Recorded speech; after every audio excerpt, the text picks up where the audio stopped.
So, ito na nga mga be, nag-walking kami ng asawa ko, pambatunaw ng taba, you know. So, yun, at the same time, nagdala na rin siya ng fishing rod para naman sa ganun, baka makakuha siya. Nagbabaka sakali na makakuha siya ng isda.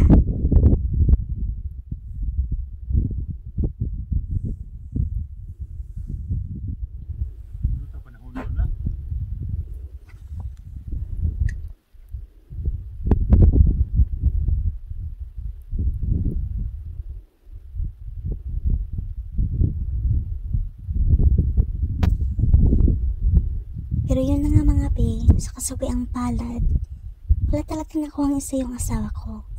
Kaya ayun, may mga nakita kaming maraming tahong doon. Pero di ko naman pala alam na yung mga tahong na nasa buhangin, di pala siya maganda. Kasi nga kapag niluto mo, yung mga buhangin pa sa loob. So yung mga magaganda talaga, yung mga nasa bato lang talaga. Kasi walang buhangin kapag naluto na. So ayan, sobrang saya ko pa talaga. Kasi first time ko nakakuha talaga ng mga ganyang kalaking mga tahong.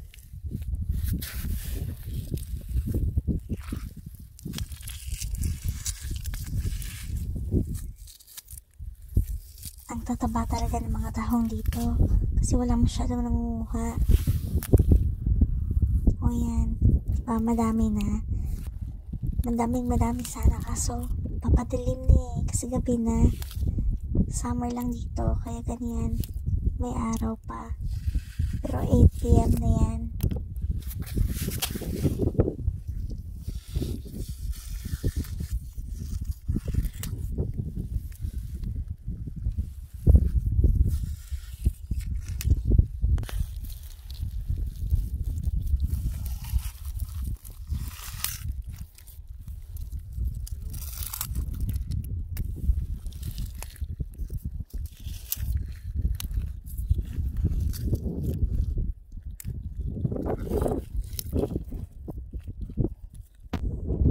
At ito na nga be, yung struggling na part, yung papauwi ka na tapos papadilim na din.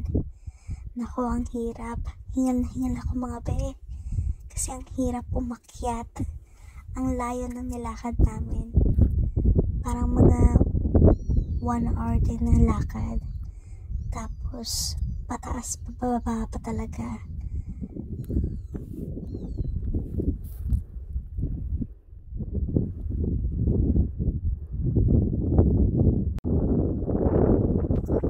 Yan, nauna na yung asawa ko kasi ang bilis niya maglakad.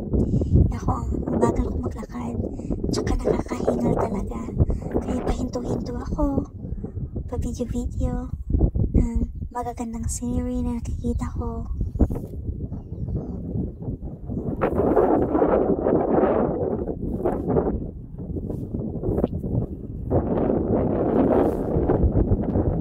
Ayun, ang layo na ng asawa ko, dala-dala yung fishing rod niya.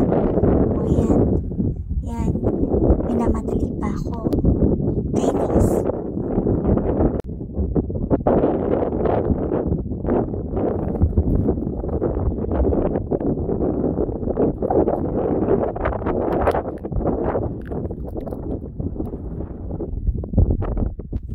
Ayan, lumabas naman si Haring Araw kahit 8 PM na.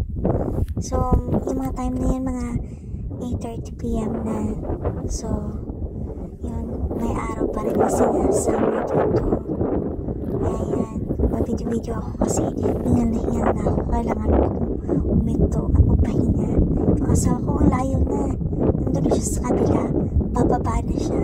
Tapos ako, nandun pa sa gilid talaga.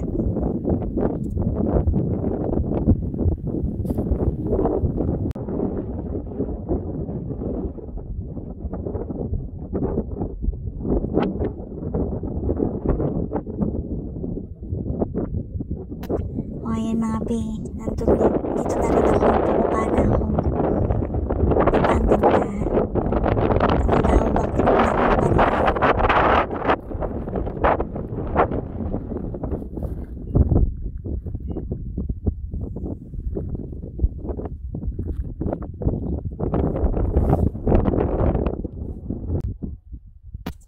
So as usual mga be, yun, nauna na naman yung asawa ko talaga.